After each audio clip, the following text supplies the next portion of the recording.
Identity Assurance Programme at the GDS, and she's here to talk about GOV Verify, the UK government's newly launched answer to the universal problem of online identity, which is really very exciting. So can everyone give a giant round of applause for Janet?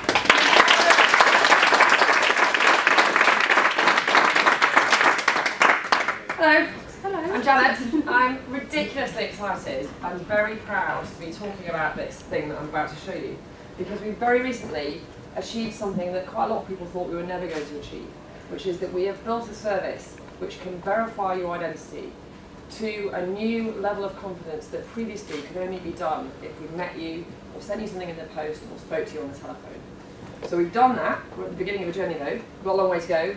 We've made it work for some people, and now we're scaling it and improving it and getting it ready for all of you eventually who will come across this in the next couple of years. So I'm going to show you what it looks like now and how it works, and I'm going to be really over excited about it. This is our exciting logo, which we only invented quite recently actually, as part of our redesign of the entire user journey, because a few months ago, we, having done over a year of lab research to see if we could improve and iterate the user journey for this service, we decided to start again. Based on everything that we knew, we started again with a blank sheet of paper. It was the best thing that we ever did. And what you're going to see now is something which is vastly simpler and better for users, because we took quite a brave decision. So that's my first thing I want to get across to you.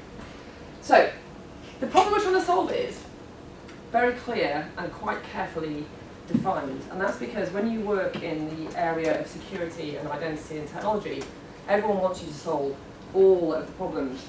And we're not going to do that. We're going to solve one problem, which is as you make more services entirely digital, and you allow people to actually change their data online, or claim benefits, or pay tax, or do increasingly complicated things, you do actually need to know the person signing in is who they say they are, and that it's not James pretending to be me, and signing in and seeing all my data.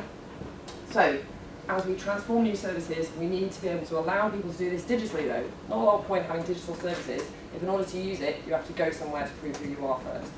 So that's what we're trying to do, that's the problem we're trying to solve, and here's where we're up to now in trying to solve it.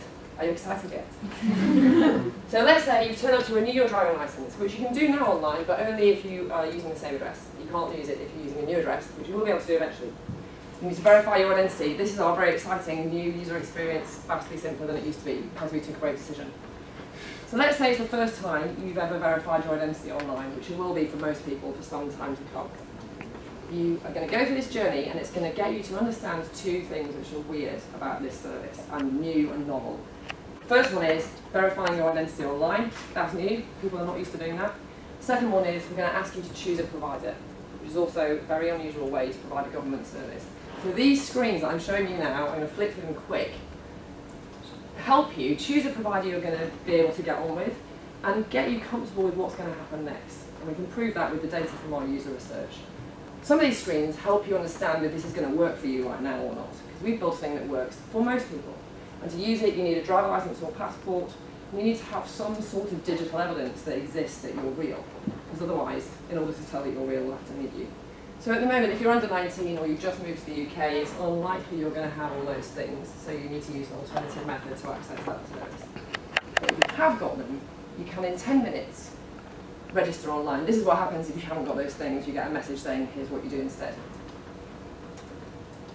So we help somebody choose an identity provider. We've got 5 contracts at the moment with providers. And the way it works is we set the standards, and they, within that, use a range of different methods to verify your identity. And I'm going to show you an illustrative version just so you can see what sort of thing is involved. What they've got to do is actually a really difficult thing which no one in the world has ever achieved yet, apart from us, to this level of confidence, because it is actually quite a difficult thing to do, digitally entirely. What they've got to do is, first of all, they've got to make sure it's you when you come back. That's quite straightforward. Lots of services do that. First thing they've got to do for your identity is they've got to establish that it exists at all. Is there such a person as Janet Hughes? And they do that by checking credit reference agency files and other available data. More complicated, they've got to establish it is Janet Hughes at the keyboard. And they do that by a combination of things, including asking me to assert some data from my driver license or passport, and asking me some questions that I'm the only one who's likely to know the answer to that. And they can do that because we've built a service that enables the providers to check that immediately. When I've provided the data, they can check straight away if it's valid or not. For the first time, that can be done with driver licenses and passports. So they do all that, establish that I'm real, and in the background they check to make sure my identity isn't fraudulent, it's not on any watch lists, and they check to make sure I've been active over time. They have a code to make sign in again, log in as well on that, and that's it, done. Takes about 10 minutes. I'm Gareth Bale, that's my driver licence record. Next time I turn up to use any government service, I will just sign in. I'll choose who verified me, I'll enter my username and password, I'll go through a second step, and I'll be in and done, and it will take me less than a minute. How exciting is that?